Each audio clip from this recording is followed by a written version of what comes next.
ഇതിപ്പം ചെറിയ സോയാബീൻ ഒരു പാക്കറ്റ് 10 രൂപേൻ്റെ പാക്കറ്റാണ്. അത് വാങ്ങിയിരുന്നു. അപ്പോൾ അതൊന്ന് ഫ്രൈ ചെയ്യാനാണ്. അതൊരു 10-20 മിനിറ്റ് വെള്ളത്തിലൊന്ന് കുതിർത്ത് വെച്ചിട്ടുണ്ടായി. അതൊന്ന് നല്ലപോലെ പിഴിഞ്ഞെടുക്കുന്നുണ്ട്.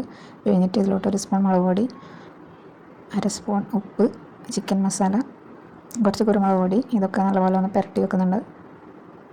ഒരു 5 മിനിറ്റ് പുരട്ടി വെച്ചതിന് ശേഷം പാനിൽ എണ്ണ ഒഴിച്ച് അതിലോട്ടിട്ടൊന്ന് മുരിയിച്ചെടുക്കുന്നുണ്ട്.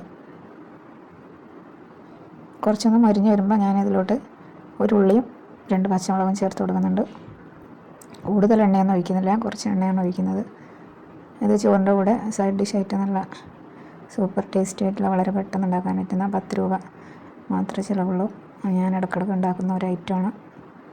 അപ്പം ചോറിൻ്റെ കൂടെ എന്തെങ്കിലും ചാറും മീനൊന്നും ഇല്ലെങ്കിൽ ഇത് ഉണ്ടായെങ്കിൽ സൂപ്പറാണ്. ഞാനിതിൽ ലാസ്റ്റ് ഒരു 1/2 സ്പൂൺ വിനാഗിരിയും കൂടി ചേർത്ത് കൊടുത്തിരുന്നു, അത് പറയാൻ വിട്ടുപോയി.